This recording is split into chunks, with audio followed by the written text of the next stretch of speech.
एक साधु थे। उनका न कोई आश्रम, न धर्मशाला, न कोई ठिकाना।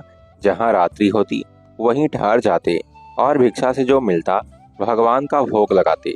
वृंदावन की तो गोपियां जिन्होंने कभी भगवान के दर्शन नहीं किए, न कभी मंदिर गई, प्रातः दधी मक्खन गागर में भरकर ले जाती, बेचती और अपनी गृहस्थी में मगन रहती। दोनों गोपियों ने यह सुन रखा था कि साधु संतों के पास झोली में भगवान रहते हैं। एक दिन दोनों अपना दधी बेचकर यमुना के निकट आई। वहां देखा कि एक साधु अपनी झोली रखकर संध्या वंदन हेतु स्नान करने गए हैं। झोली एक वृक्ष के नीचे रखी है। कौतूहलवश झोली में भगवान है। भगवान कैसे हैं, इस दृष्टि से दोनों ने चुपके से झोली उठाई और सारा सामान बिखेर दिया, पर भगवान नहीं मिले। तभी उनकी नजर एक डिब्बे पर पड़ी। डिब्बा खोला तो देखा कि लड्डू गोपाल डिब्बे में बंद हैं। एक सखी बोली, यही भगवान है। दूसरी बोली, इतने निर्दयी हैं ये सन्यासी, भगवान को बंद करके रखा है। पहली सखी बोली, देखो बेचारे भगवान के हाथ पैर सब टेढ़े हो गए हैं।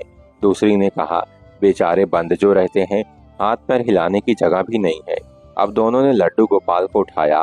बोली, भगवान जी आप परेशान ना हो, अपने हाथ पैर सीधे कर लो, हम दधी खिलाते हैं, खा लो, भूखे भी होंगे।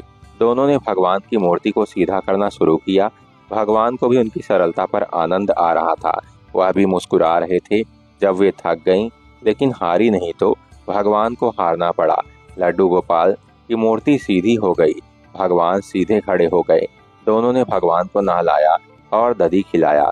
फिर बोली, अब लेटो, आराम करो। वह सीधी मूर्ति डिब्बे में नहीं जा रही थी। तब तक वहां महात्मा जी आ गए। दोनों डरकर भागी। महात्मा जी ने सोचा कि कुछ लेकर भागी हैं। वह उनके पीछे दौड़े, लेकिन उन तक पहुंच नहीं पाए।